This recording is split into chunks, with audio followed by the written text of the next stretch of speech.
Shalom Bapak Ibu dimanapun Anda berada, selamat pagi. Pada hari ini, tanggal 13 Juli tahun 2021, kita kembali dengan pembacaan renungan harian. Pembacaan renungan harian diambil dari Kisah Para Rasul 3 ayatnya pertama sampai ke 10 dengan judul perikop Petrus menyembuhkan orang lumpuh. Pada suatu hari menjelang waktu sembahyang, yaitu pukul 3 petang, naiklah Petrus dan Yohanes ke bait Allah. Di situ ada seorang laki-laki yang lumpuh sejak lahirnya sehingga ia harus diusung. Tiap-tiap hari orang itu diletakkan dekat pintu gerbang bait Allah yang bernama Gerbang Indah untuk meminta sedekah kepada orang yang masuk ke dalam bait Allah. Ketika orang itu melihat bahwa Petrus dan Yohanes hendak masuk bait Allah, ia meminta sedekah. Mereka menatap dia dan Petrus berkata, "Lihatlah kepada kami." Lalu orang itu menatap mereka dengan harapan akan mendapat sesuatu dari mereka. Tetapi Petrus berkata, "Emas dan perak tidak ada padaku, tapi apa yang kupunyai kuberikan kepadamu. Demi nama Yesus Kristus orang Nazaret itu, berjalanlah." Lalu ia memegang tangan kanan orang itu dan membantu dia berdiri. Seketika itu juga kuatlah kaki dan mata kaki orang itu.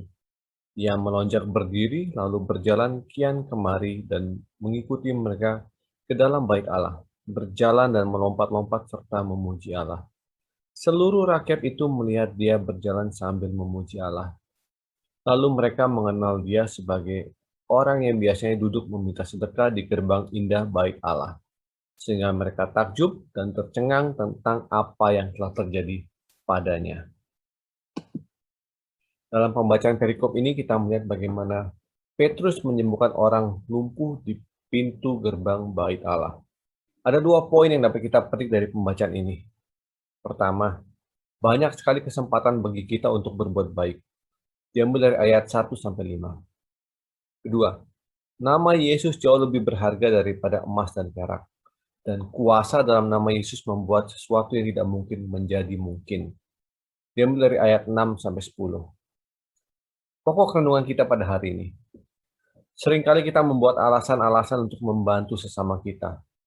Tunggu sampai saya punya uang. Tunggu sampai saya punya waktu luang.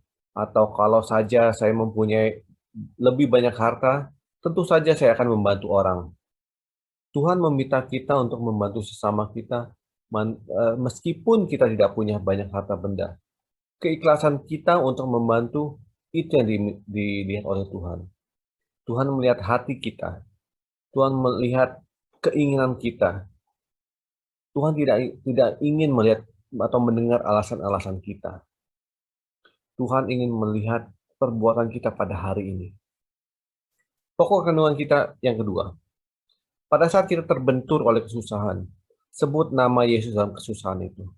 Tuhan Yesus selalu hadir dimanapun kita berada. Yang kita perlukan adalah memanggil namanya dan lihat mujizat akan terjadi. Demikian renungan harian kita pada hari ini. Tuhan Yesus memberkati. Tetap setia pada iman kita.